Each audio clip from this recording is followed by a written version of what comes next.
All right, welcome back. Up until now, we've spent all our time inside the digital 3D model. It's clean, it's perfect. But now we have to bridge that gap between the digital world and the messy physical reality of a construction site. This, right here, is where the real work truly begins. And let's be really clear about something fundamental here. On a real construction site, a welder can't just pull out a laptop in a muddy trench to figure out where to strike an arc. And a fabricator? They're not going to cut a piece of steel based on some spinning image on a monitor. No way. To actually build anything, we have to translate that complex, beautiful 3D design into clear, simple, actionable 2D instructions. And the single most important of all these instructions? That's the piping isometric. Think about it like this. If the P&ID gives us the logic and the 3D model gives us the geometry, well, the isometric, that's the contract. It's the absolute currency of piping construction. This is the document that tells the fabrication shop exactly what to cut and tells the construction crew on site exactly what to install. So here's what we're going to cover. First, we'll break down what an isometric actually is. Then, we'll see how it drives the entire supply chain for construction. We'll also dig into the high cost of errors, why one mistake here can be a massive financial hit. And finally, we'll wrap it up by looking at why it's considered the master builder document. Let's start with the basics. All right, first things first, what exactly is a piping isometric drawing?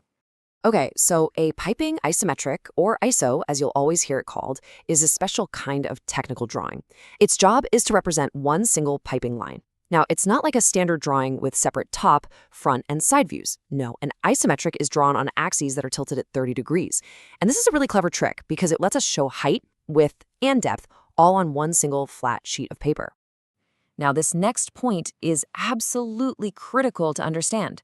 Visually, an isometric is not drawn to scale, but dimensionally, it is exact, to the millimeter.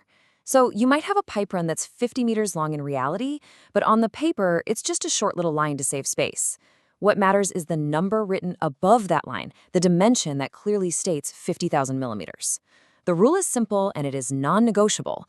The builder ignores what the line looks like and builds to the number, always. So you can think of an ISO as having three distinct layers of absolutely critical data packed into it. First, you've got the geometry. This is the path of the pipe, its elevations, its coordinates, the whole shebang. Second, you have the bill of materials, or the BOM. This is a complete shopping list of every single bolt, gasket, flange, and valve needed for that one line. And third, you have the fabrication data. We're talking weld numbers, spool pieces, cut lengths, everything. It's basically a complete standalone instruction manual for building one single pipe.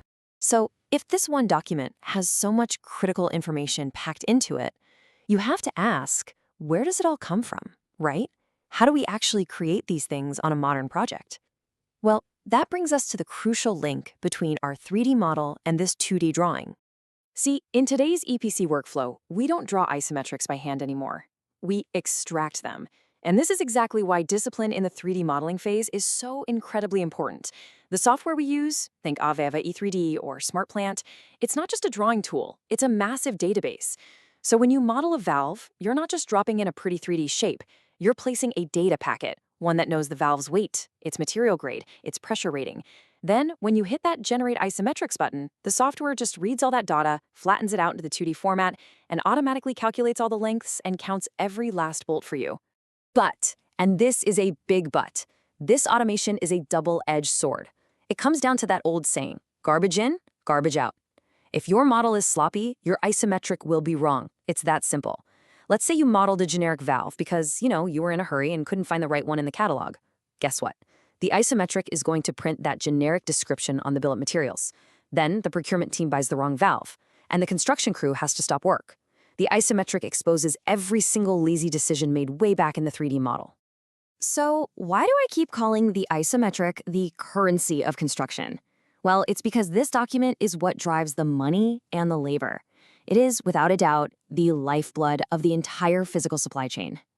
Out in the field, the isometric really has three primary jobs. First up is fabrication. We don't just build everything on site. We prefabricate sections of pipe, which we call spools, in a clean, controlled workshop. The isometric is what defines those spools. Next comes construction. Once those spools arrive at the site, the ISO becomes the assembly map. It's the blueprint that tells the riggers exactly how to connect spool A to spool B. And finally, there's quality control. Every single weld gets a unique number on the ISO. This creates a legal, traceable record of that weld's integrity once it's been inspected. And here's how it drives that supply chain. The fabrication shop takes that bill of materials on the Isometric, that exact precise list of every component, and they use it to pull the correct materials from the warehouse. I mean, every single item, right, down to the last bolt and gasket is listed and counted. Without that exact list, work just stops. It can't even begin. Okay, now let's talk about what happens when things go wrong. Because this document is used to physically cut steel and to buy materials. Any error isn't just some theoretical problem on paper. No, it translates directly into a real financial loss. This is where the true cost of inaccuracy becomes, well, painfully clear. So let's look at 3 of the most common and costly mistakes you can find on an ISO. First, dimensional inaccuracy. Second, discrepancies in the bill of materials, the BOM. And third, failures in revision control. Each one of these on its own can have a massive impact on the project's bottom line. Let's start with the most common one, a simple dimensional error. Imagine your model says a pipe spool should be 5,000 millimeters long. The shop builds it to that size. But out on site, the actual space between the steel is 5,050 millimeters. That spool you just built, it won't fit. Now the site crew has to cut it, weld in a new piece, and retest the whole thing. We're talking thousands of dollars just for one mistake. Then you've got a BOM discrepancy. This is just as bad. Picture a crew lifting a heavy valve into place, and right then they realize the isometric called for the wrong size bolts. Everything stops. The whole operation grinds to a halt.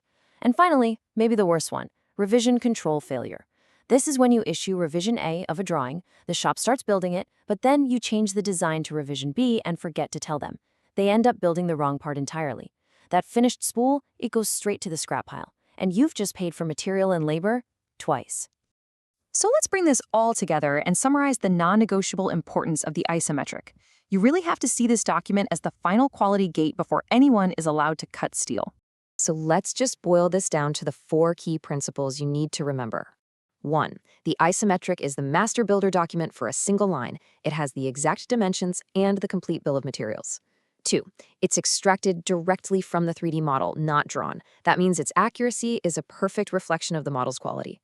3. It drives the entire fabrication and construction process, defining spools, cut lengths, everything. And 4, and this is the bottom line, errors on this document result in direct financial loss and serious delays. It's that critical. So the isometric is perfect for telling us how to build one single line. But what about the big picture? It doesn't tell us where that one line sits in relation to everything else in the plant. How does it all fit together? Well, to see that, we're going to need a different kind of drawing.